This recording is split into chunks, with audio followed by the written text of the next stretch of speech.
You've been reading people your whole life.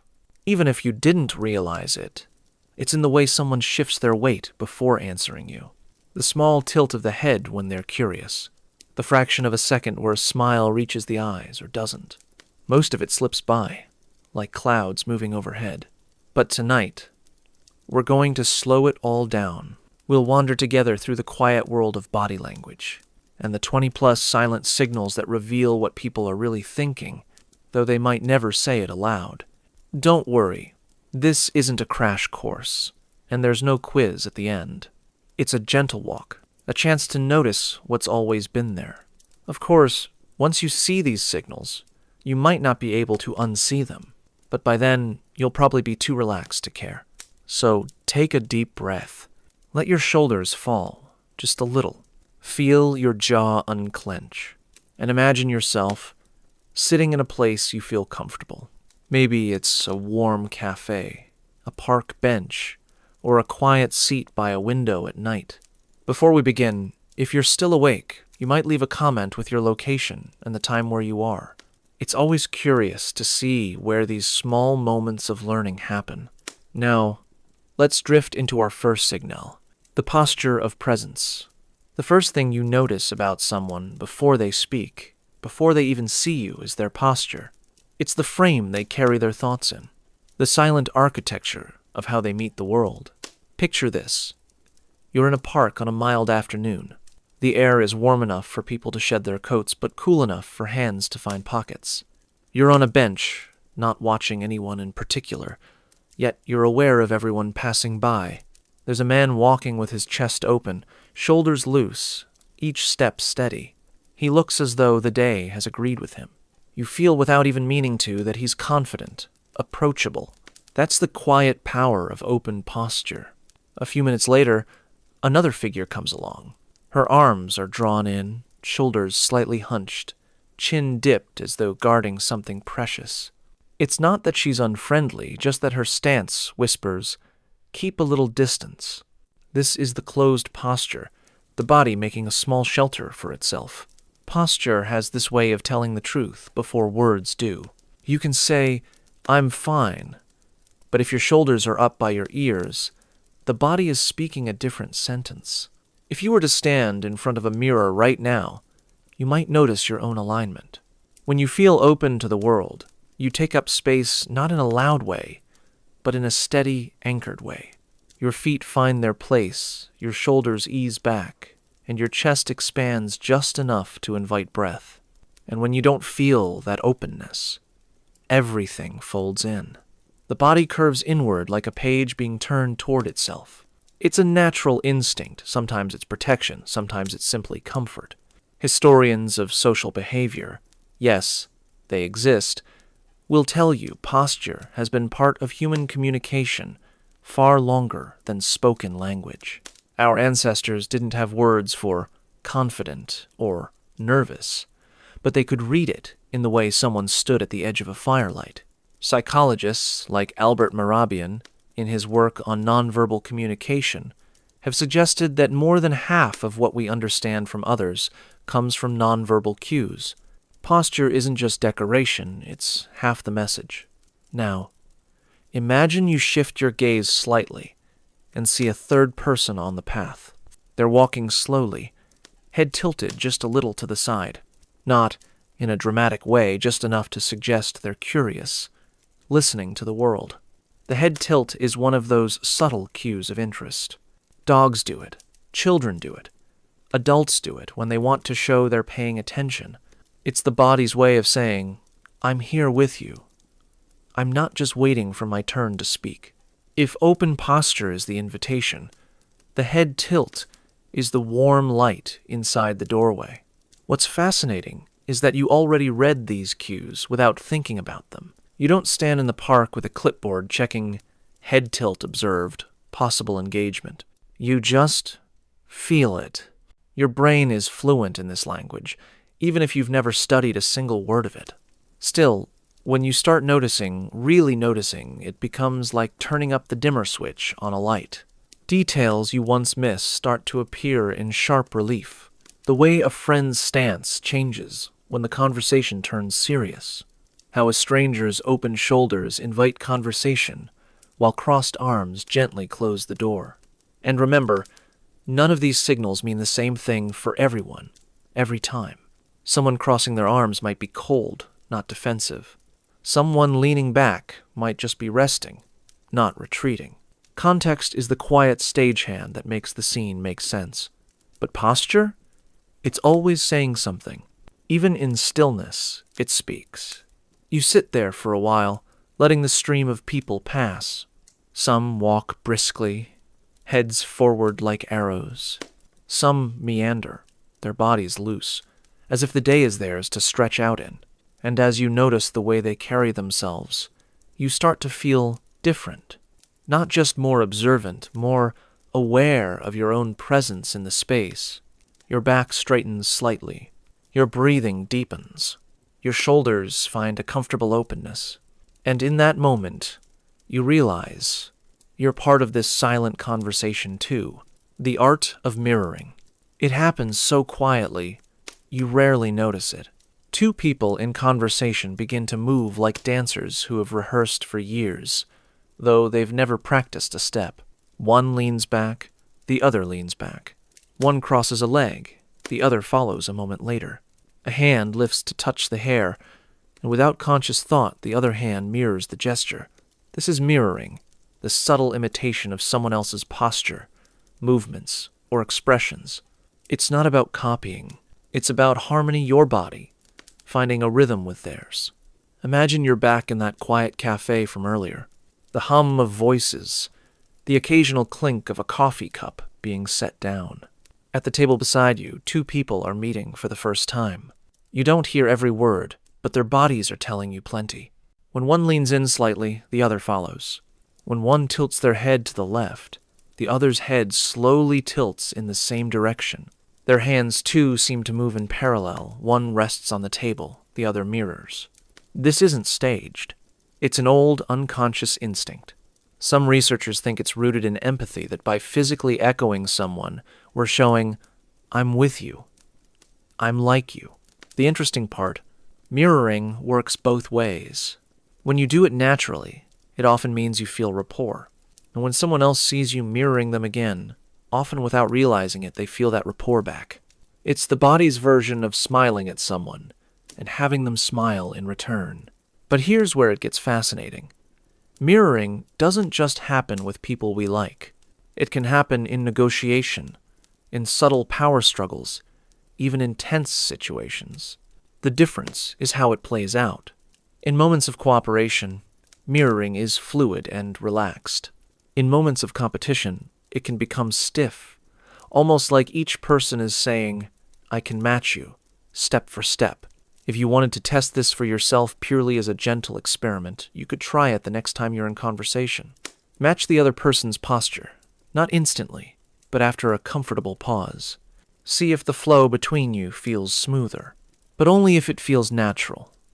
Forced mirroring is like forced laughter. Everyone can sense it. And then there's synchrony, the larger, more encompassing cousin of mirroring. It's when not just your posture, but your breathing, your gestures, even the timing of your words, begins to align. It happens when you walk alongside a friend, and your steps fall into the same rhythm without trying. When a conversation flows so easily, you both reach for your teacups at almost the exact same moment. Synchrony is the body saying, we're in this together. In couples who've been together for decades, it can feel almost like telepathy, though really. It's just the deep tuning of two people to the same unspoken wavelength. Of course, mirroring isn't always present. Some people resist it entirely, either out of habit or because they prefer to keep their boundaries firm. That's not necessarily bad. Lack of mirroring can mean someone is focused on their own internal state, or simply that they're comfortable without adapting to the other person's rhythm. But when you do see it, especially alongside other open signals like relaxed shoulders or genuine smiles, it's one of the clearest physical whispers of connection.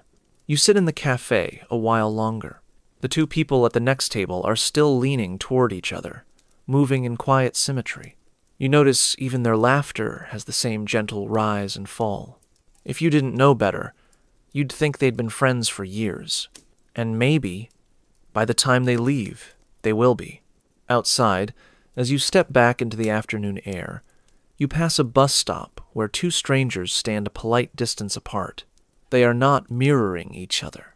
Their bodies point slightly away, their hands in different positions, their gazes fixed on separate points in the distance. No rhythm shared, only parallel waiting. It's a reminder. Not all encounters are meant for connection. Some are simply two lives pausing in the same place briefly.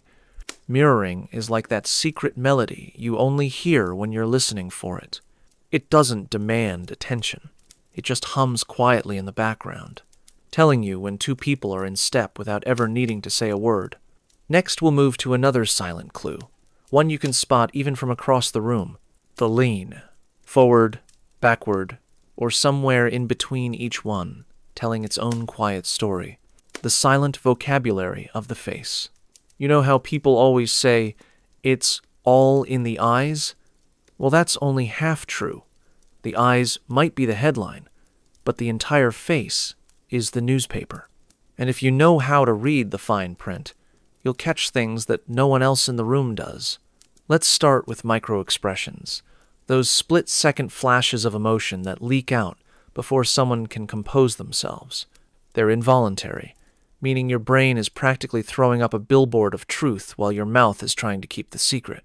For example, a quick twitch of the lips into a half smile can betray amusement, even if they're trying to look serious. A rapid tightening around the eyes, that's often concealed anger or stress.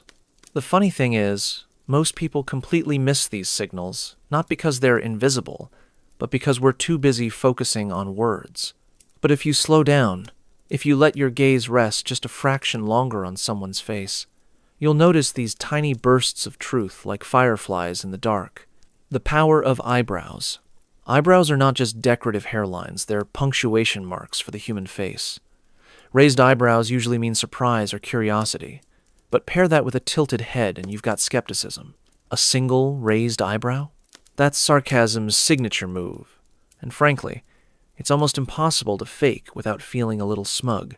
Interestingly, researchers have found that eyebrow movements play a huge role in trust. In fact, in many indigenous communities studied by anthropologists, eyebrow flashes, a quick up and down movement, are used as a universal sign of friendly acknowledgement. If someone greets you without one, you might unconsciously feel they're distant or untrustworthy. The smile spectrum. The smile every beginner in body language thinks they've mastered this one. But here's the trap. Not all smiles are created equal. The Duchenne smile, named after the French neurologist Guillaume Duchenne, engages both the mouth and the muscles around the eyes. It's the gold standard of genuine happiness. The social smile is polite, closed-lipped, and sometimes strained, great for family reunions when you're pretending to enjoy Aunt Clara's casserole. The asymmetrical smile is part amusement, part skepticism. It's what someone gives when they're not sure whether to agree with you or not. And here's the weird part. In some high-stakes situations, like negotiations, smiling less can actually make you appear more powerful. Studies have shown that people who smile sparingly during a first meeting are often perceived as more competent, though not necessarily warmer. That's why politicians have that serious face when delivering tough news. Nose. Touching or scratching the nose can be an indicator of stress or deceit, but context is everything. If someone is outside on a cold day, nose touches mean nothing. But in a warm, calm setting, repeated nose contact can suggest they're buying time or self-soothing. Scholars still debate whether nose touches are directly linked to lying or if they're just an unconscious stress response. Either way, it's a microgesture worth noting when it appears alongside other signs of discomfort. The lips, as gatekeepers. When people press their lips together, they're often holding something back, whether it's words, emotions, or both. Lip biting? That's usually nervousness, but in certain contexts, It can also signal attraction. The tricky part is telling the difference. The secret? Look for the eyes. Nervous lip biting is often paired with darting glances and tense posture, while attraction usually comes with steady eye contact and relaxed shoulders. Real-world application. Imagine you're at a work meeting. A colleague is nodding as you speak, but you catch a quick tightening around their mouth, a slight narrowing of the eyes, and a subtle eyebrow twitch. They're not just listening, they're disagreeing silently. If you keep talking without addressing it, they might smile politely, but inside, they're already framing a counterpoint. By reading their face early, you can pivot, invite their perspective, and prevent friction. In relationships, spotting these microcues can save you from 100 small misunderstandings. That tiny flash of sadness when you bring up a topic, that's a doorway to a deeper conversation if you're brave enough to walk through it. Psychology quote of the segment: "The human face is the soul's autobiography. Unknown. And remember, your own face is speaking too. You might be revealing more than you think." The tension between what is said and what is shown. It happens quietly. Someone says, "I'm fine," but their eyes dart toward the exit like they've just remembered their stove is on. You nod politely, but your brain, if you've been paying attention to body language, already knows better. Words are for public record. Body language, that's for the truth. This is the chapter where you begin to see the cracks between the verbal and the physical. It's where you learn to watch the space between syllables and the gap between words and deeds.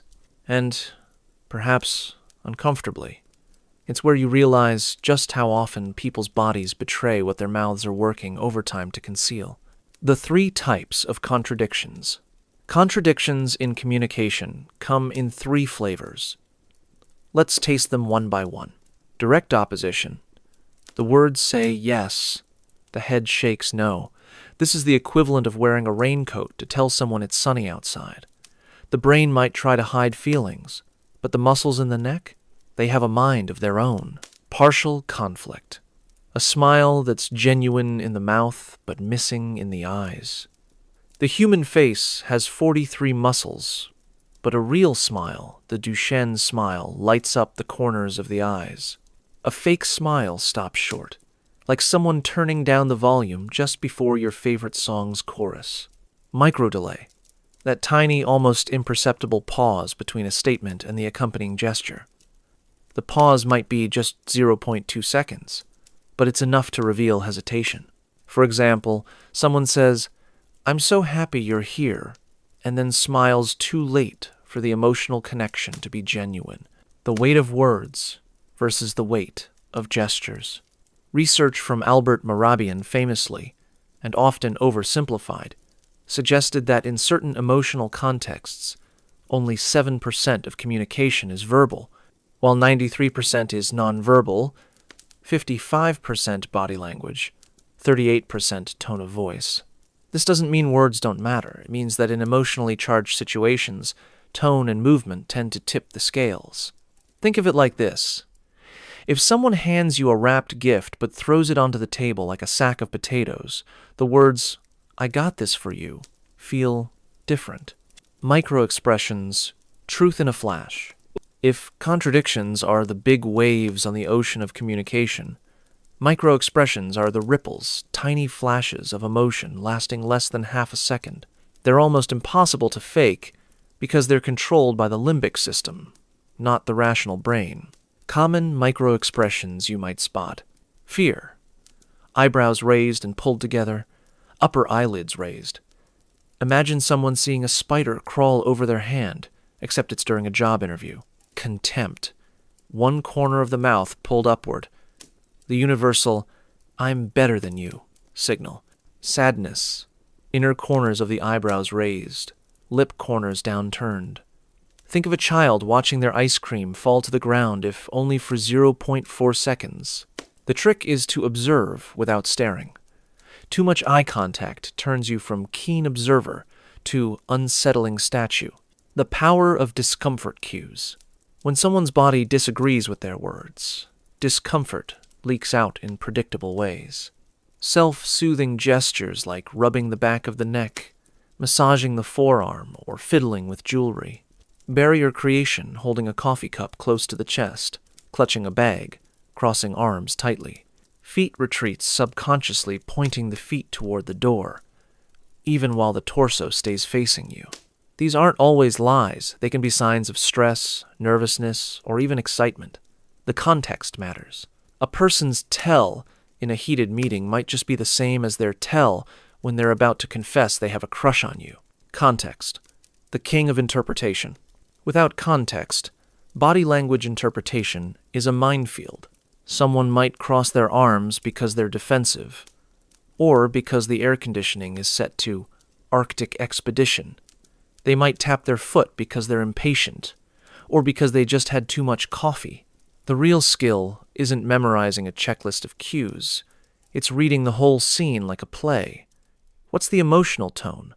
Who holds the power in the interaction? Is this behavior consistent with how the person acts in other situations? Remember, Sherlock Holmes didn't just notice things. He noticed in relation to everything else. Why the truth slips out.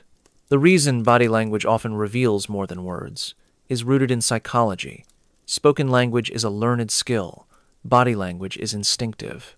Words are filtered through the prefrontal cortex full of editing, social niceties, and self-preservation. But body movements are coordinated by older brain regions that evolved long before anyone wrote down a shopping list. As psychologist Paul Ekman put it, we cannot stop our bodies from leaking emotions any more than we can stop our hearts from beating. You might consciously try to look calm, but your pupils dilate when you're excited, your blink rate changes when you're anxious, and your breathing deepens when you're aroused. The nervous system isn't in on the cover-up plan, bringing it all together. Here's your mental cheat sheet for spotting contradictions. Watch the timing between words and gestures. Look for micro-expressions that flash and vanish. Notice barrier behaviors and self-soothing touches. Keep context in mind before jumping to conclusions. Remember that patterns over time matter more than single signals. The beauty of this skill is that it makes every conversation more interesting, not because you're catching people, but because you're finally listening to the part of them that never learned to lie. And once you start seeing these inconsistencies, you can't unsee them. That's the gift and the curse. The micro-expressions people can't hide. You've probably seen it before someone says, "I'm fine." But their mouth twitches for just a fraction of a second. You might not consciously catch it, but something in your gut says, "Nope, not fine at all." That instinct?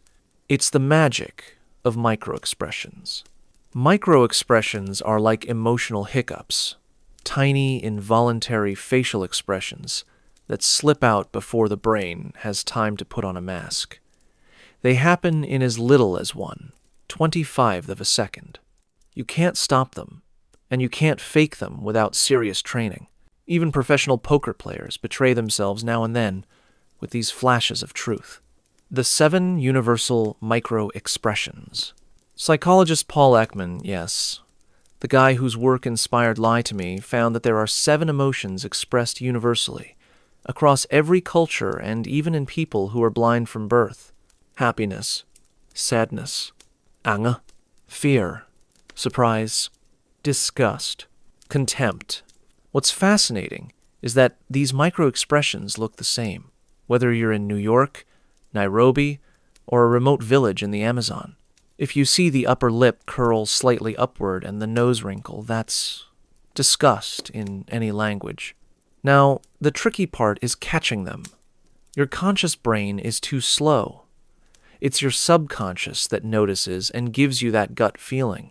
You can train yourself to see them, but you have to relax your focus, like those optical illusion pictures where you have to unfocus your eyes to see the hidden image. Why micro-expressions betray liars? Let's say someone is lying about being happy for you. Their mouth might smile, but for a flicker of a second, the corners of their lips might pull unevenly a sign of contempt or discomfort. Or you might see fear flash in their eyes before they plaster on that confident grin. The more intense the concealed emotion, the harder it is to hide. Politicians, celebrities, and even your overly competitive coworker at the office can't control them completely.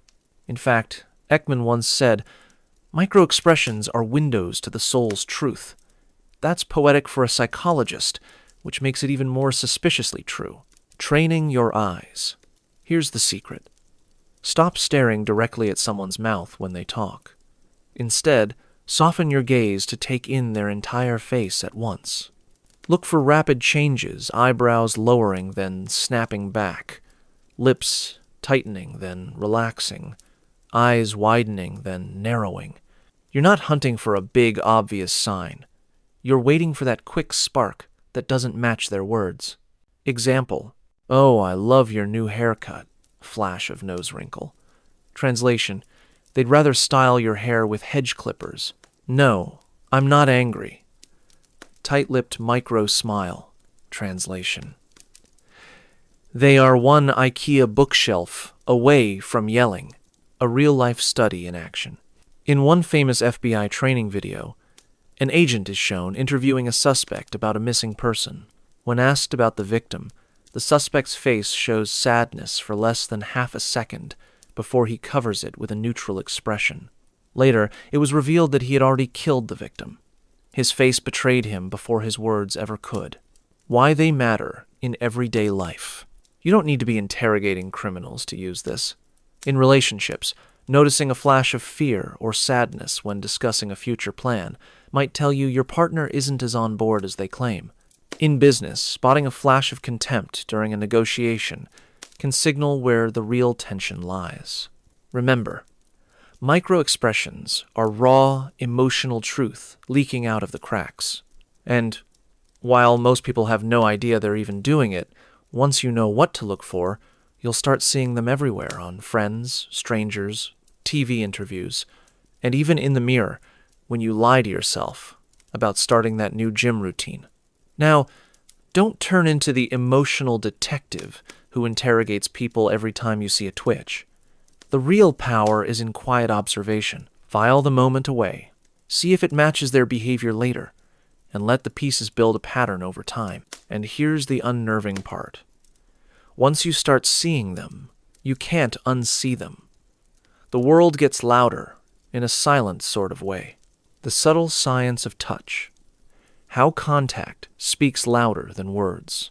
Touch is the most ancient language humans speak, and it often whispers truths that voices never dare say aloud. In psychology, touch is considered one of the most primal and emotionally charged forms of nonverbal communication. It bypasses grammar, vocabulary, and even conscious thought, sending signals straight into the nervous system. That's why a reassuring pat can feel like safety, and a cold, limp handshake can feel like an insult before a single syllable has been spoken. Let's start with a handshake, a ritual so common that many people never stop to think about it, but rich in signals. A firm handshake communicates confidence, engagement, and respect. Too firm, and it can signal dominance or aggression. Too soft, and it may read as uncertainty or reluctance. But context matters. In some cultures, a soft handshake is the norm, and an overly firm grip would feel intrusive or disrespectful. Here's the tricky part: our brains interpret these touches in less than a second, so you rarely have time to logically analyze them. Research by psychologist Michael Argyle found that touch can influence perceptions of warmth, trustworthiness, and friendliness, even when people are barely aware it's happening. Waiters who briefly touched diners on the arm reported higher tips. Salespeople who made light physical contact closed more deals. This doesn't mean manipulation through touch is ethical. In fact, in professional settings, the wrong kind of touch can damage trust rather than build it. But it's not just about whether you touch someone, it's where and how. Touch on the upper arm is often read as supportive. Touch on the lower back may be perceived as intimate. A lingering handshake that lasts just a fraction of a second too long can feel unsettling, as if there's an unspoken agenda. There's also the psychology of timing. Imagine you're telling a friend something painful. If they reach out immediately to squeeze your hand, you'll likely feel comforted. But if they touch you after a long pause, it might feel performative or awkward. as if they're checking a box rather than genuinely responding to your emotion. Touch also carries cultural signatures. In Mediterranean cultures, physical contact in conversation is common. People may hug, kiss cheeks, or stand close while talking. In Nordic countries, personal space is prized, and too much touch may feel invasive. Failing to recognize these cultural boundaries can create misunderstandings, even when intentions are good. And then there's what touch communicates in romantic or emotionally charged situations. A light brush of fingers across a table can carry more emotional voltage than a full embrace if the context is right. Conversely, a stiff, unreciprocated hug can feel like a neon sign flashing, "We're not okay." Even the absence of touch is telling. In relationships, a sudden withdrawal from casual touch, no hand on the shoulder, no brush of the arm can signal emotional distance long before words acknowledge it. This is why therapists sometimes ask couples when they last touched each other outside of necessity, like passing a plate or opening a door. One of the most fascinating findings in nonverbal research is how touch influences memory and decision-making. Experiments show that when people are touched lightly while being asked to recall information or make choices, they often respond more positively, rate their own confidence higher, and are more likely to agree with the other person's suggestion. It's as if touch bypasses our mental filters and nudges the brain toward openness. But here's the caution. Not all touch is welcome, and the same gesture can be interpreted very differently depending on relationship, context, and personal history. What feels friendly to one person may feel intrusive to another. This is why reading the other person's body language in real time is essential. If their posture stiffens, their arms fold, or they subtly lean away, the safest choice is to give them more physical space. Touch also interacts with other signals. For instance, if someone touches your arm while maintaining warm eye contact and smiling, you're likely to perceive it as genuine connection. But if the touch happens while their eyes dart away and their expression is tense, the gesture may feel manipulative or disingenuous. Here's a practical application you can test. The next time you're greeting someone you know well, at a moment of physical contact, a handshake, a pat on the arm, or even just letting your hand rest a fraction longer on theirs, and observe their reaction. Do they smile more, lean in, or maintain the conversation longer? These subtle responses are your real-time feedback that touch has spoken for you. Remember, in the language of the body, touch is both a word and an underline. It can emphasize warmth, reinforce trust, or underscore dominance. The key is to be intentional and sensitive to context. Used well, it's a bridge between people. Used carelessly, it can be a wall. In the next segment, we'll move from the physical to the spatial, how the space you keep, close or cross, can reveal more about relationships than most conversations ever will. The silent symphony, how pauses and stillness speak the loudest. Imagine this. You're in the middle of a conversation, sharing your thoughts, when suddenly the other person stops. No nodding, no smiling, no just stillness. You might think, did I say something wrong? Are they judging me? Or have they simply transcended into another dimension? Here's the thing. In body language, stillness isn't absence. It's presence condensed, amplified, and deliberate. And the person who controls stillness in a conversation often controls the frame, the power of the pause. Pauses are psychological magnets. When someone halts their movement or speech, your brain leans forward, not literally, though sometimes yes, but mentally. It wants to fill the gap, decode the meaning, resolve the tension. Negotiators use this like a scalpel. In high-stakes deals, they'll speak, stop mid-thought, and let silence stretch the other person, often scrambles to respond, sometimes giving away far more than they intended. Psychologist Albert Mehrabian's famous communication model emphasizes that the nonverbal component dominates the perception of meaning in emotional contexts, and silence is a heavyweight nonverbal cue. It's like an invisible exclamation mark, or a quiet threat, depending on context. Types of pauses you'll see in the wild. Reflective pause. The head tilts slightly, eyes shift upward, the mouth relaxes. This signals the person is thinking, processing. Power pause. Body straightens, shoulders square, the gaze remains locked, often used before delivering a key point. Tension pause. Micro fidgets appear, finger tapping, foot shifting, as they hold back a reaction. Dead pause. Their body becomes unnervingly still. This is the conversational equivalent of a chess player leaning back before they make the move that will take your queen. Stillness in high emotion situations.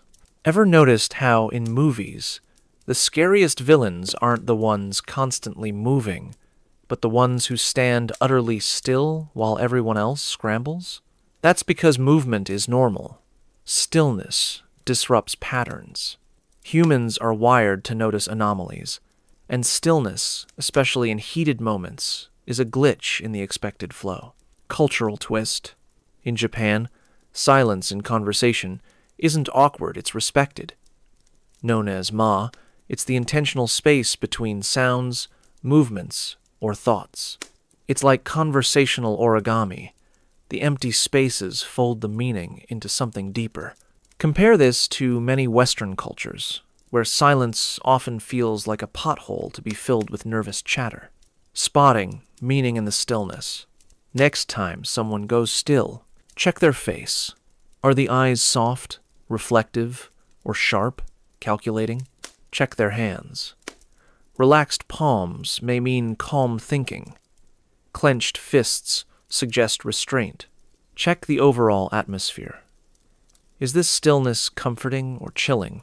As the old saying, possibly first muttered by someone who lost an argument, goes, silence is sometimes the best answer. Dalai Lama? But here's the nuance. Silence is also sometimes the most loaded answer. And you, dear listener, will now start noticing this everywhere in the elevator, during job interviews, even when your friend is just thinking about where to eat. Spoiler, they already know, they're just making you squirm. How people use touch to send silent messages. You've probably noticed how a handshake can feel like a quick business transaction, or like someone just tried to crush your hand into submission. It's one of the most socially accepted forms of touch, and yet it carries an entire emotional language. A limp handshake can suggest disinterest or low confidence. A firm but not crushing grip often communicates warmth and competence. But when someone's handshake lingers too long, you start wondering whether they're trying to connect or make it awkward enough for you to remember them forever. Touch is powerful because it bypasses words entirely. Think about the comforting pat on the back from a friend when you're nervous, or the reassuring squeeze of the arm when you're unsure. Those micro moments can lower stress hormones in your body without you even realizing it. Psychologists have long studied this phenomenon, noting that even a brief touch can increase compliance, trust, and cooperation. In one famous study, waiters who lightly touched customers on the arm when returning change received significantly higher tips. Touch, it seems, isn't just about connection, it's also a subtle persuasion tool. But not all touch is welcome. The absence of touch in a relationship can be just as telling. Couples who once held hands and sat shoulder to shoulder might suddenly feel like there's an invisible wall between them. That gap isn't just physical, it's often emotional.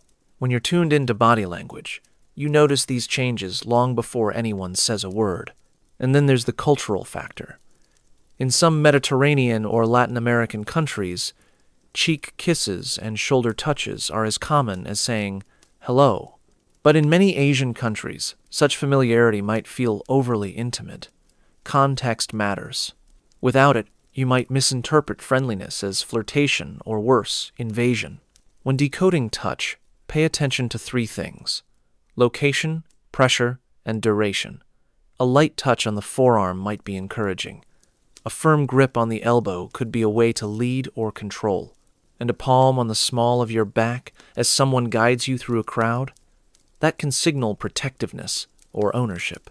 Touch can also be staged. Politicians often use it in carefully calculated ways. Resting a hand on someone's shoulder during a photo op, clasping both hands around another person's in a show of solidarity. They know that viewers won't just see the touch, they'll feel it emotionally. So, next time you're in conversation, notice the moments when words stop but the hands take over.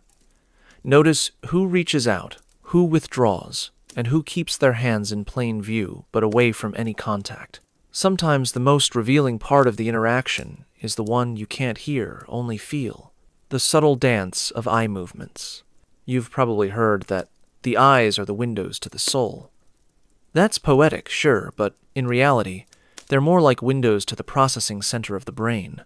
You're not looking into someone's soul, you're watching their internal Google search bar light up, and every flick, dart, or micro-shift in their gaze is a clue about what's happening inside. Imagine you're having a conversation with someone about a past vacation. Their eyes drift up and to the left. In the world of body language decoding, that's often associated with recalling a memory. It's as if they're looking up into their brain's filing cabinet, trying to pull out the exact folder where that beach trip in 2017 is stored. Now imagine they look up and to the right. That movement is more often linked to imagination or fabrication.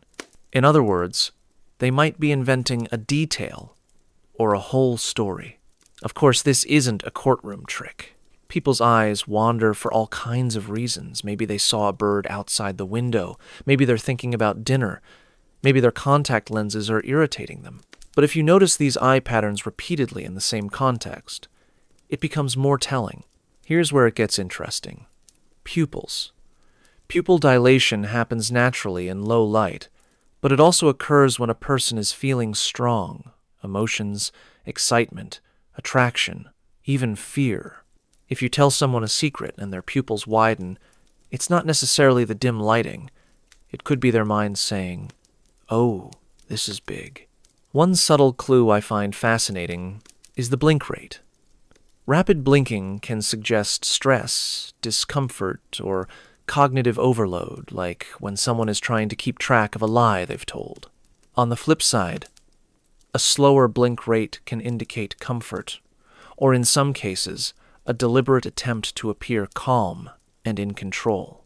In high-stakes negotiations, you'll often see people fix their gaze longer than normal, attempting to project dominance. It's the visual equivalent of leaning in without physically moving, a silent push of, "I'm not intimidated." But hold it too long, and it shifts from confident to unsettling. There's a fine line between authority and creepy statue. The great psychologist Paul Ekman once noted that eyes, unlike most facial features, are harder to consciously control. You can fake a smile, you can hide a frown, but the eyes, they often betray what the rest of your face is trying to mask. That's why investigators, therapists, and yes, even poker players pay such close attention to them. There's also something called gaze congruence. When someone looks where you look. In friendly conversations, people naturally match each other's gaze patterns as a sign of rapport. If you point to the sunset and they don't look, that break in the rhythm can be telling. It could mean disinterest, distraction, or intentional defiance. And then there's the prolonged gaze. In romance, it's a magnet. In conflict, it's a challenge. In psychology labs, researchers have found that simply holding eye contact with a stranger for 4 minutes straight can trigger feelings of intimacy, vulnerability, and sometimes discomfort so strong it borders on anxiety. The human brain just isn't built for prolonged mutual scanning without assigning meaning to it. So next time you're in conversation, try this. Notice the eyes, but don't just look for one sign. See them in context, the blink rate, the pupil size, the direction of gaze, and how they interact with the rest of the body. Because, in truth, body language isn't about one signal. It's about the orchestra they all play together. The voice that speaks without sound, understanding tone, pitch, and pauses. You've been in a room before where no one is shouting, yet the tension feels so thick you could fold it and use it as insulation. That, my friend, is the magic or the menace of tone. In body language, we often focus on what people do with their hands, their eyes, their posture, but their voice? That's the part that slips under the radar while delivering the biggest emotional payload. Tone isn't just happy or angry. It's a tapestry of micro-variations, pitch, pace, volume, and even how air flows through the throat. You could say the voice is the soundtrack to the movie their body is acting out. A calm, low pitch usually signals confidence, whereas a high-pitched, rushed tone can scream metaphorically of anxiety or defensiveness. Take, for example, the subtle drop in pitch at the end of a sentence. That's often interpreted as authority. But if the pitch rises, it can make the speaker sound uncertain, almost as if they're asking permission to be believed.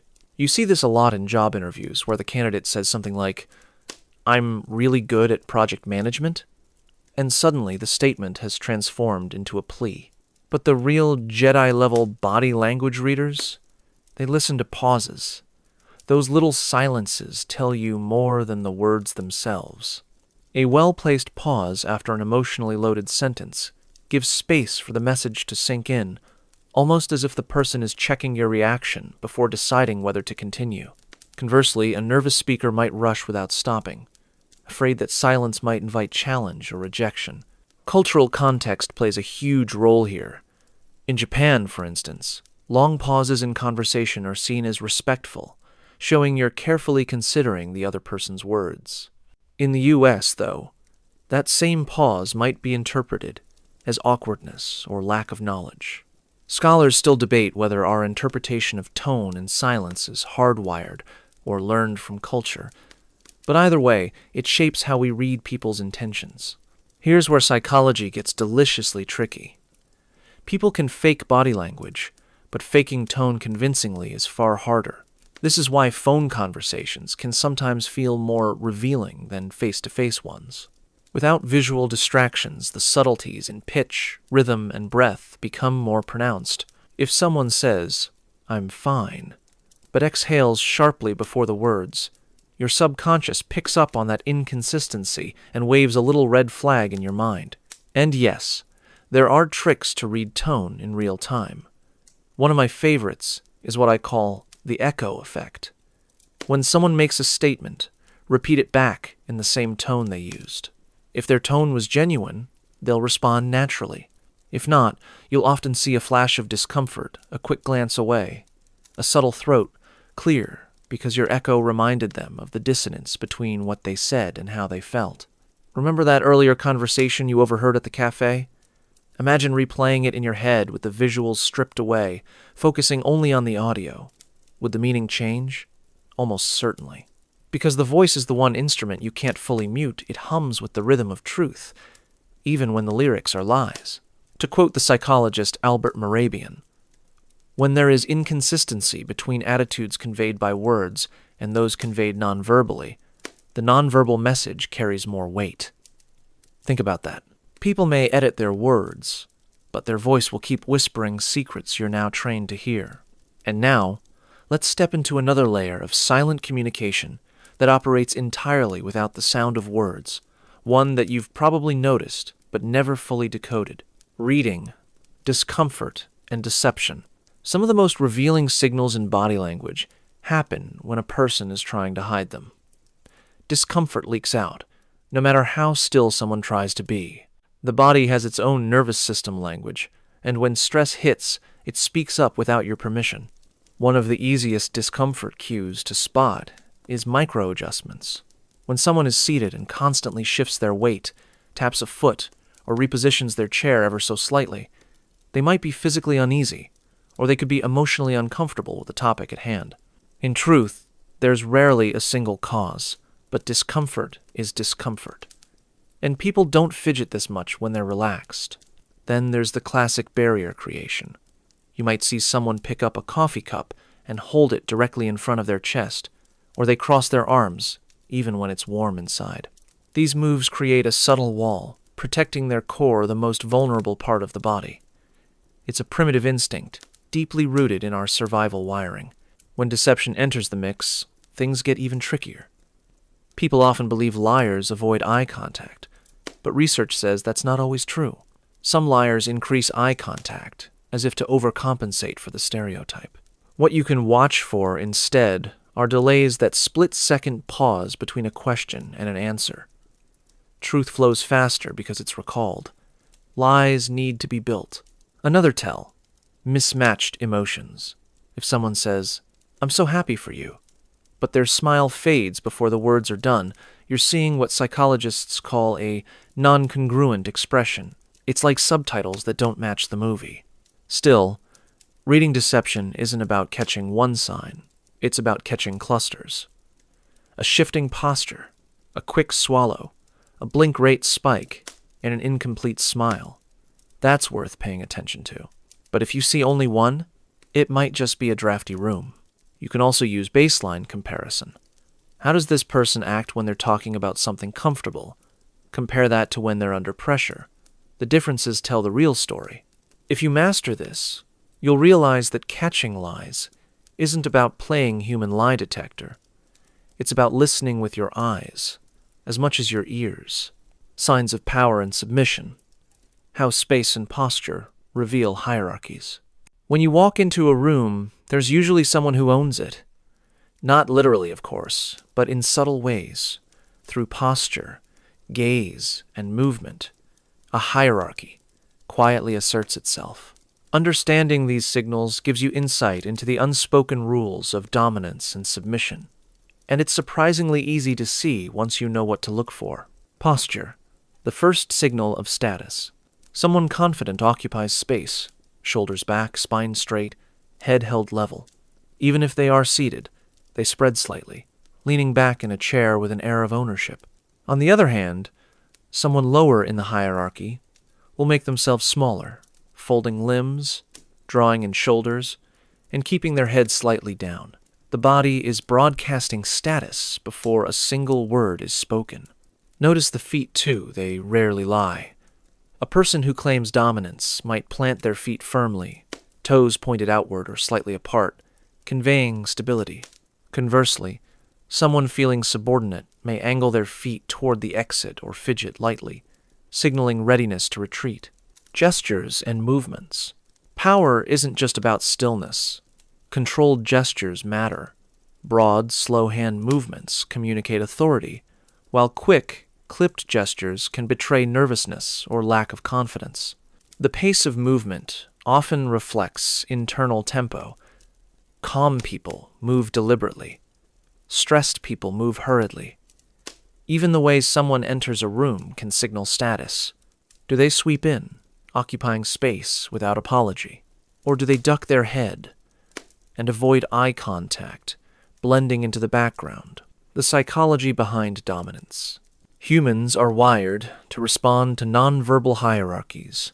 Subtle cues activate social and neurological responses. When a dominant figure makes eye contact, you might feel compelled to shift, look down, or adjust your stance. When someone submissive approaches, their body may instinctively mirror the dominant person, creating a feedback loop that reinforces the hierarchy. Microexpressions in power dynamics. We've talked before about microexpressions, those fleeting flashes of emotion. In a power context, they become especially revealing. Watch for tiny smirks of superiority, quick eyebrow raises signaling disbelief, or brief nods acknowledging hierarchy. Even fleeting discomfort in a dominant person can betray uncertainty, just as tiny flashes of defiance in a subordinate can indicate hidden resilience. Proxemics. How people use space. The invisible boundaries we set with distance, called proxemics, also communicate rank. Dominant individuals often claim more personal space, spreading their arms and legs slightly or positioning themselves at the center of a group. Subordinates naturally give way, moving to the edges or leaving larger gaps. Even when seated side by side, the subtle angle of the torso can reveal who feels in control and who defers. Cultural nuances in power displays. Hierarchy displays vary culturally. In some Western contexts, direct eye contact conveys authority. In some Asian cultures, lowering the gaze conveys respect and awareness of social rank. Gestures that signal power in one culture may signal rudeness in another. That's why context is essential when decoding these cues. Scholars still debate how much of dominance signaling is universal versus learned, but patterns are striking across diverse settings. Using this knowledge thoughtfully. Understanding these signals isn't about manipulation. It's about awareness. You can navigate meetings, social gatherings, or even casual conversations more effectively when you notice who's unconsciously steering the room. The key is observation without judgment, not to exploit, but to read the silent script that plays alongside words. And here's a subtle truth. Even those who appear dominant are human. Moments of uncertainty leak out crossed arms, slight shifts, glances away. Recognizing that balance of power is fluid rather than fixed keeps you grounded in reality rather than myths about control. Putting it all together, by combining posture, gestures, gaze, microexpressions, and spatial awareness, you can map the silent hierarchies in any group. Think of it like reading sheet music. Each signal is a note, and together they create the full melody of interaction. You'll notice patterns where words fail, understand tensions before they surface, and predict dynamics in a room with surprising accuracy. And once you start seeing these signals consistently, you'll begin to notice them everywhere, not as judgmental insights, but as an enriched awareness of human behavior unfolding around you. Synthesizing signals. Reading a person as a whole. By now, you've learned about microexpressions, gestures, posture, touch, eye movements, tone, pauses, discomfort, and power dynamics. Each signal is a thread, but the real skill lies in weaving them together into a coherent picture. Humans rarely betray themselves with a single gesture. They leak information across multiple channels simultaneously. Reading a person as a whole is like observing a symphony instead of a single note. Imagine sitting across from someone while they speak. Their eyes dart slightly to the side, lips twitching, hands fidgeting with a pen. Their shoulders shift subtly, as if trying to shrink. Their voice rises a fraction in pitch at the end of every sentence. Taken individually, these might seem trivial, but together, they hint at tension, perhaps uncertainty or concealment. And when you pair that with the context, the conversation topic, their history, cultural norms, the picture becomes clearer. Clusters of cues. Psychologists emphasize the importance of clusters. One single twitch or glance is rarely reliable. 2 or 3 aligned signals, say, rapid blinking, shoulder tightness, and averted gaze, create a pattern that speaks louder than words. Human behavior is rarely random. The brain and body are constantly reacting to stimuli, whether consciously or not. Learning to see these clusters is like learning to read the subtext of an entire conversation. The role of context. Context is everything. Someone fidgeting could be nervous, cold, or simply distracted. Their posture might reflect fatigue, not submission. Synthesizing signals requires placing them against a backdrop, the environment, the stakes, and the individual's baseline behavior. Psychologists often recommend observing people over time to understand what is typical for them. Deviations are what reveal hidden truths. Timing and rhythm. The rhythm of interaction is also critical. People reveal patterns not just in gestures, but in the tempo of their speech and movement. Hesitations, repeated motions, and pauses can indicate cognitive processing or emotional responses. The interplay of signals over time, microexpressions, shifts in tone, posture adjustments, tells a more authentic story than any single movement. Mirror, neurons, and empathy. Interestingly, your own body participates in this process. Mirror neurons allow you to subtly mimic the postures and expressions of others, which helps you understand and anticipate their emotions. This is why you sometimes feel a twinge of tension or warmth when someone smiles, even before they direct it at you. Observing is not passive. Your nervous system is engaged, quietly decoding the cues. Patterns in everyday life. Start noticing these signals outside controlled studies, at coffee shops, in meetings, or on public transport. Someone tapping their foot while checking their watch, a fleeting smile of amusement at an offhand remark, a quick shoulder shrug when they answer a question. All of these are pieces of the puzzle.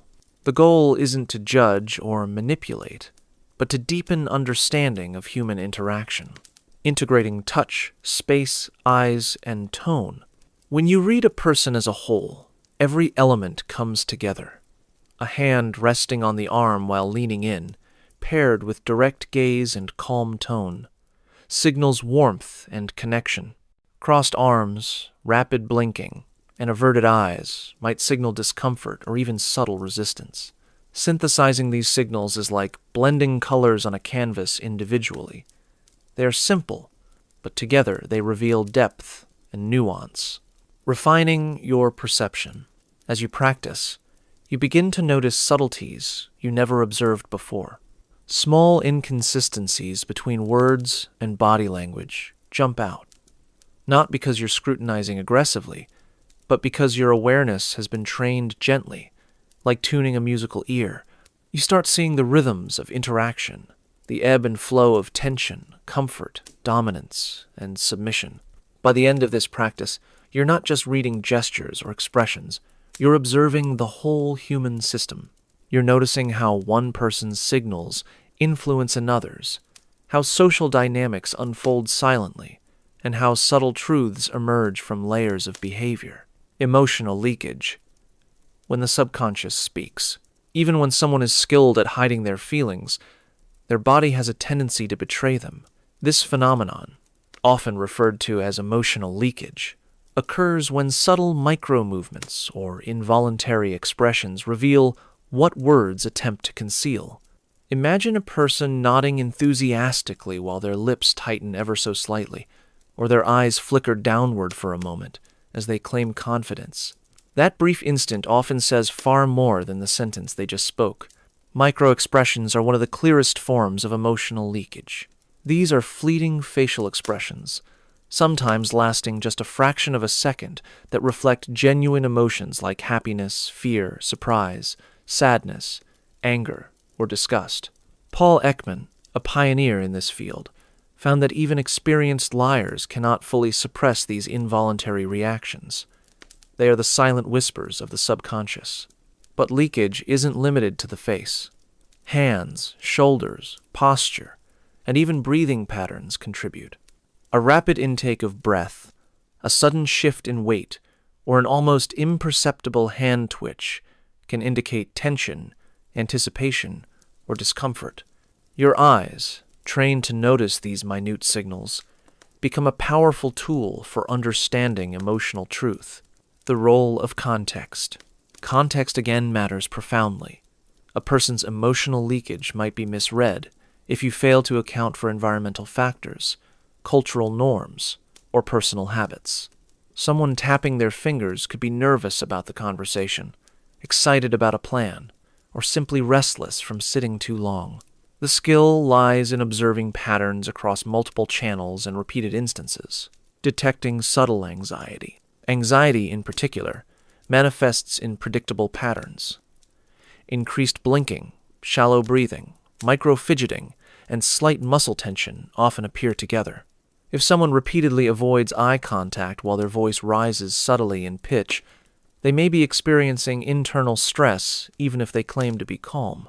Recognizing these cues allows you to respond empathetically or adjust your own behavior to reduce tension.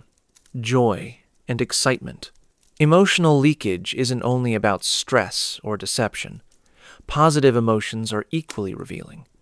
Genuine smiles, called Duchenne smiles, engage both the mouth and the eyes. Eyes crinkle, cheeks lift, and the smile feels synchronized with overall posture. Compare that to a polite, non-Duchenne smile where only the mouth moves. It's more like a mask than a mirror. These distinctions help you perceive sincerity and emotional engagement. Mirroring emotional cues. Humans also unconsciously mirror the emotional states of others. This is why you might feel lighter around someone genuinely happy or more tense around someone anxious. Emotional leakage spreads, subtly influencing group dynamics. Awareness of this can guide you in managing social interactions, creating comfort, or interpreting unspoken tension. Clusters of emotional leakage. Just as with deception, the key is looking for clusters. One small twitch is not enough to read a person accurately, but a series of micro-expressions, shifts in posture, changes in tone, and small physical gestures together form a map of the person's emotional landscape. By synthesizing these cues, you can perceive feelings before they are verbalized, often allowing you to respond in ways that are considerate and insightful. The practical use of emotional awareness. Training yourself to notice emotional leakage isn't manipulation, it's attunement. Parents, teachers, therapists, and leaders benefit greatly by recognizing unspoken feelings and adjusting their responses. You, too, can develop this sensitivity, noticing subtle cues in everyday interactions in friends, colleagues, or even strangers, and gaining a deeper understanding of human behavior. As you continue, you'll notice that the body speaks in many quiet ways, layers of signals overlapping, sometimes contradictory, always fascinating. Emotional leakage is just one thread in the intricate tapestry of human nonverbal communication. Habitual gestures, windows into personality. Humans are creatures of habit, and those habits extend to the body. The way someone naturally moves, fidgets, or gestures often reflects their personality, emotions, and even thought patterns.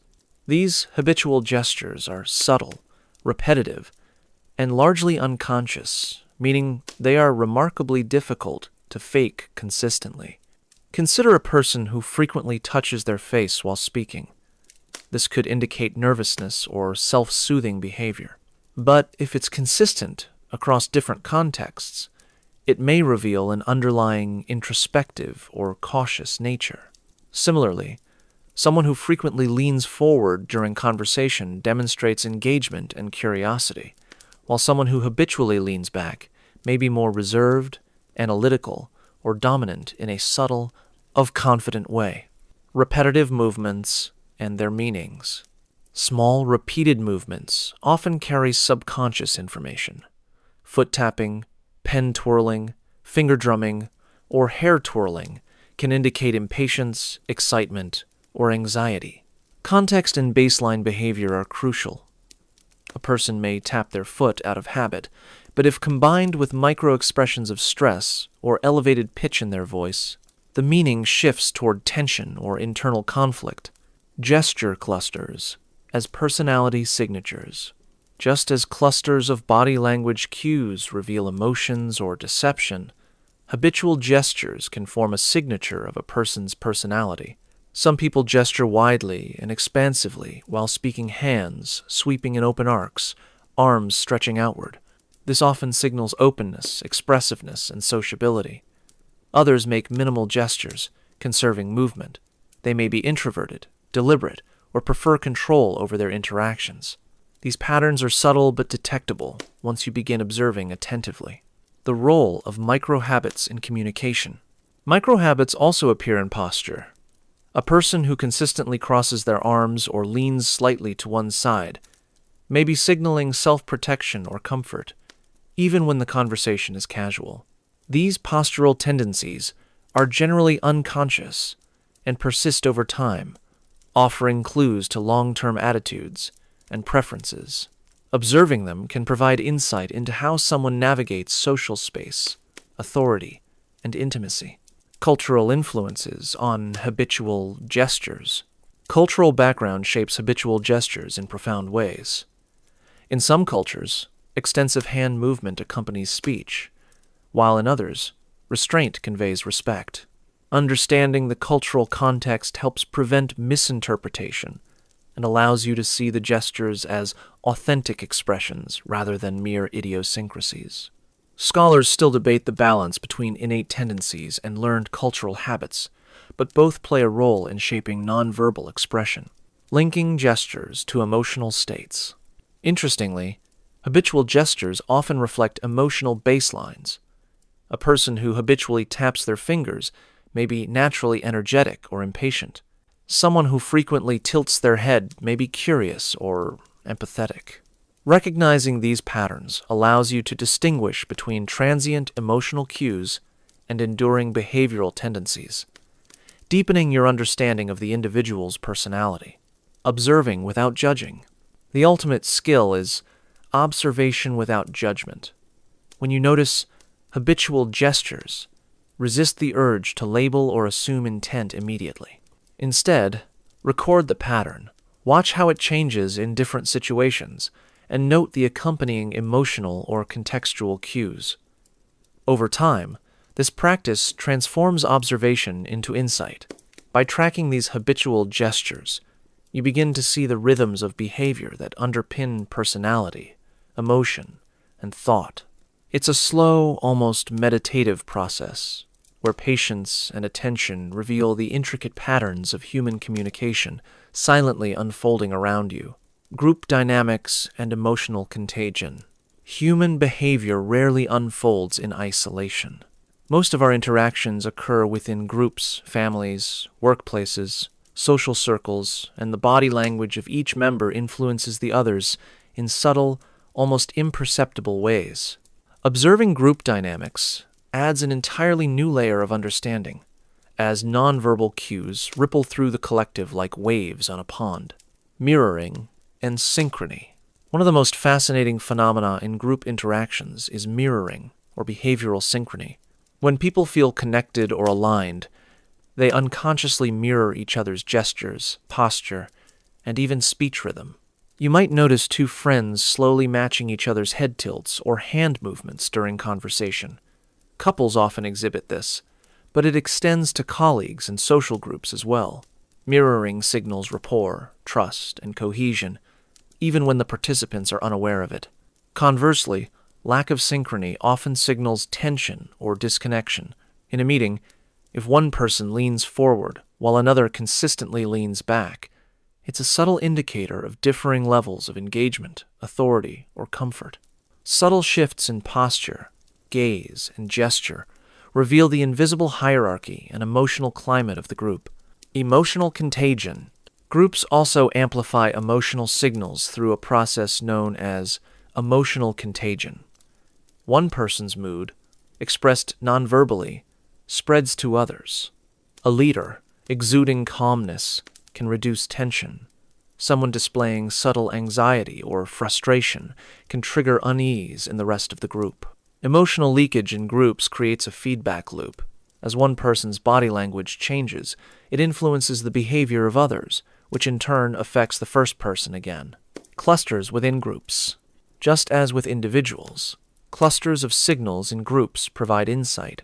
Observe who mirrors whom, whose gaze is dominant, whose gestures lead or follow, and how micro-expressions of emotion ripple across the members.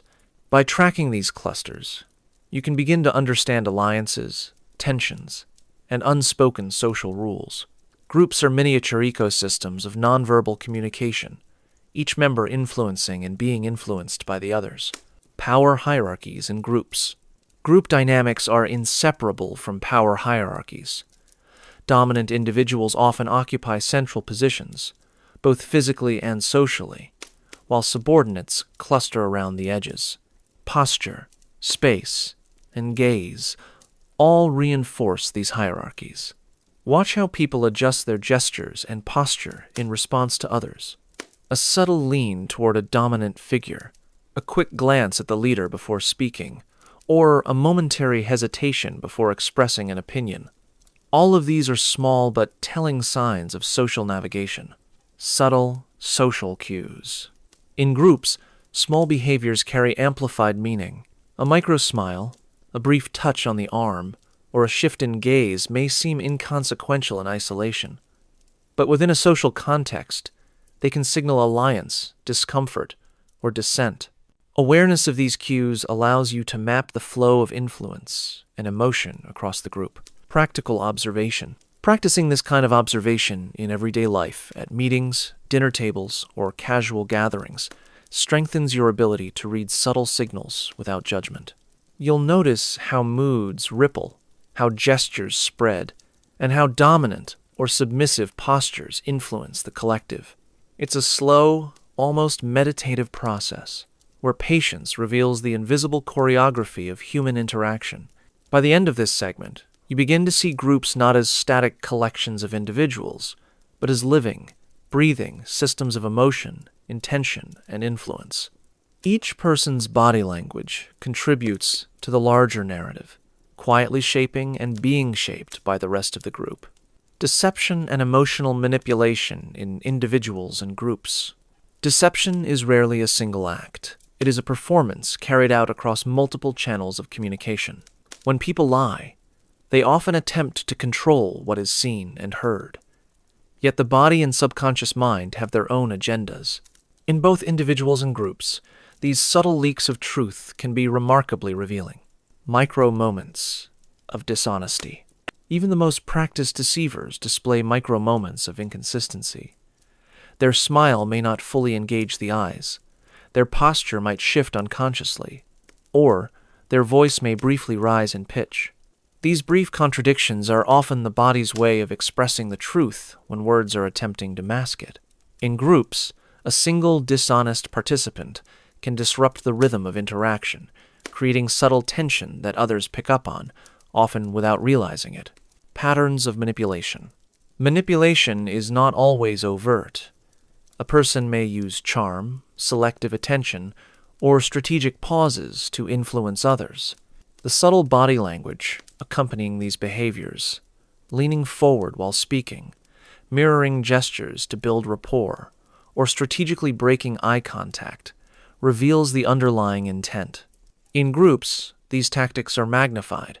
A manipulative individual may sway opinions by subtly guiding attention, signaling agreement, or positioning themselves physically closer to influential members. Clusters reveal strategy. Just as with emotional leakage, deception and manipulation are best understood through clusters of behavior. Single gestures are rarely enough to indicate dishonesty or intent, but when multiple signals align, shifted posture, elevated voice pitch, fleeting micro-expressions of discomfort, avoidance of eye contact, they form a pattern that suggests the presence of manipulation. Observing these clusters allows you to see the strategy before it becomes explicit. Group influence and emotional leverage. In group settings, emotional manipulation often relies on social influence. A subtle sigh, a quick glance at a dominant figure, or a brief frown can create ripple effects that alter the group's mood or decisions. Leaders and influential members often unconsciously respond to these cues, reinforcing the manipulator's position. Recognizing these patterns helps you understand the flow of influence and the dynamics of control within social settings. The ethics of observation. Understanding deception and manipulation is not about exploitation. It's about awareness. By recognizing these subtle cues, you can navigate social interactions more consciously, protecting yourself and others from undue influence, and responding with clarity rather than instinctual reaction. Observation becomes a tool for empathy and insight, not judgment or coercion. Subtle signs in everyday life. In daily life, deception and manipulation are everywhere, often gentle and almost imperceptible. A delayed nod, a micro smile masking uncertainty, a fleeting glance at a third party before answering. These signals are tiny, but when seen together, they tell the story of unspoken influence.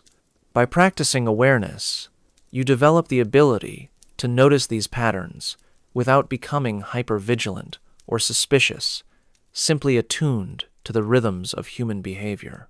Synthesis of signals. Ultimately, reading deception and manipulation requires integrating all previous skills, noticing micro-expressions, habitual gestures, tone, gaze, posture, and group dynamics. Each layer adds depth, creating a richer understanding of the person or group before you. Like a slowly unfurling map, the hidden currents of behavior become visible, revealing the subtle strategies at play in everyday life. By the end of this segment, you begin to see deception and manipulation not as dramatic betrayals, but as natural human behaviors, expressions of intention and self-interest, filtered through the body and mind, waiting to be observed with patience and care. By now, you've explored body language, facial expressions, micro-expressions, tone, posture, gestures, habitual movements, emotional leakage, group dynamics, and subtle cues of deception and manipulation. Each segment has been a piece of the puzzle, and now we begin the delicate process of integration, seeing the person, or the group, as a whole, rather than as a collection of isolated signals. Observing holistically. Imagine sitting quietly in a cafe, watching interactions unfold around you. The barista leans slightly forward while explaining a complicated order. A customer's fingers drum lightly on the counter, eyes flicking toward their phone, posture shifting with a subtle impatience. A couple nearby mirrors each other's gestures as they laugh softly. Observing each individual in isolation tells part of the story. Observing them together, how their movements, expressions, and tones influence each other, reveals the broader rhythm of human interaction. Holistic observation is not about labeling people as truthful or deceptive, dominant or submissive.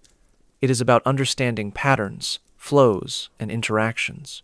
You begin to perceive relationships, emotional states, and intentions before they are explicitly stated, all while maintaining a detached, calm awareness. Patterns across time. A key aspect of full observation is noticing consistency and change. People are rarely static. Someone who usually maintains open gestures might become more reserved when stressed. A generally calm voice might tighten slightly when confronted with a challenging topic. By comparing baseline behaviors with deviations, you gain insight into underlying emotions and states of mind. These temporal patterns, combined with contextual cues, form a nuanced portrait of the individual. The interplay of individual and group signals.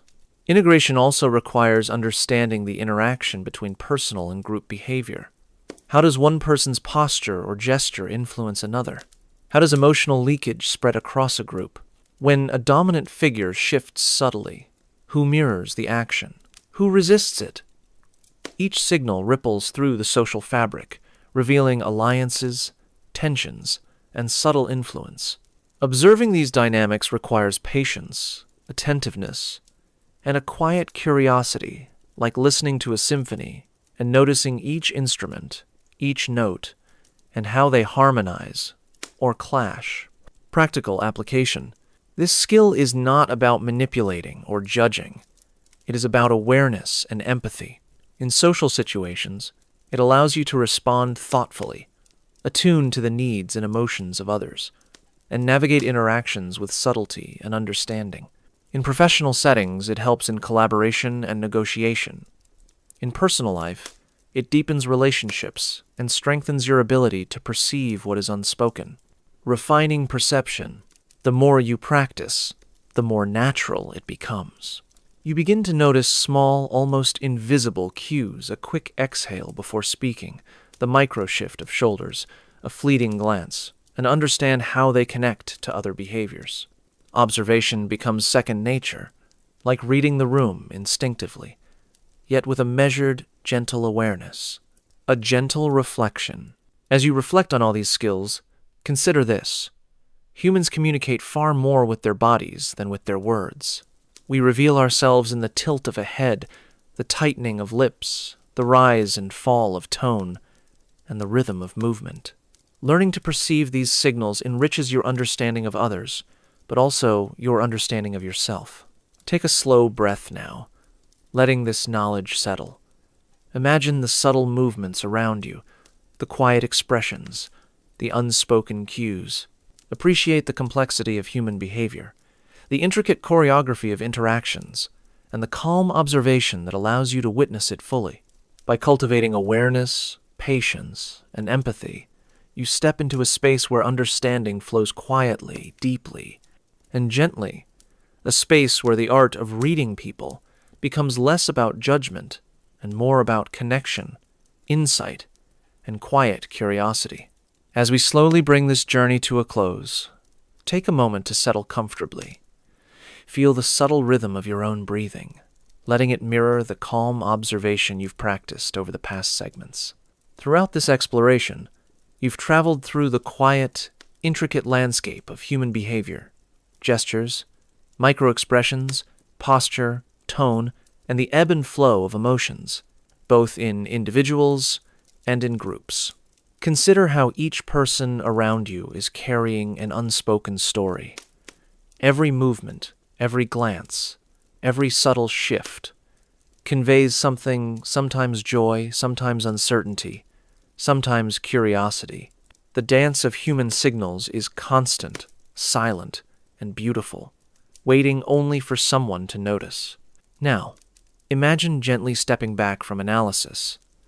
The goal is not to judge, control, or predict, but to observe with curiosity and empathy.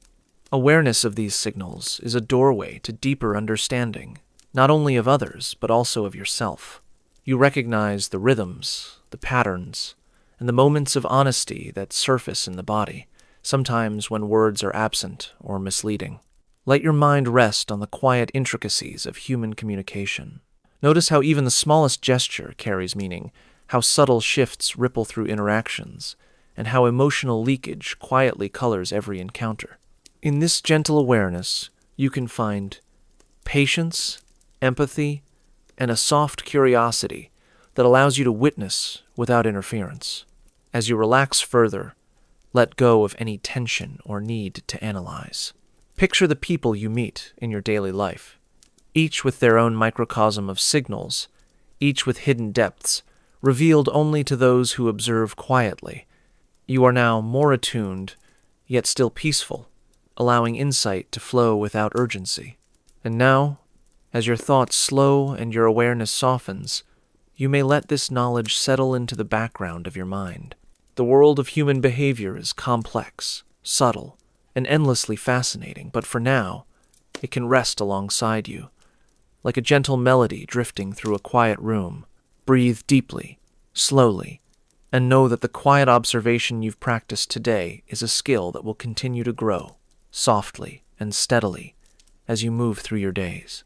Let your mind drift, calm, and open, as this journey of understanding gently fades into restful stillness.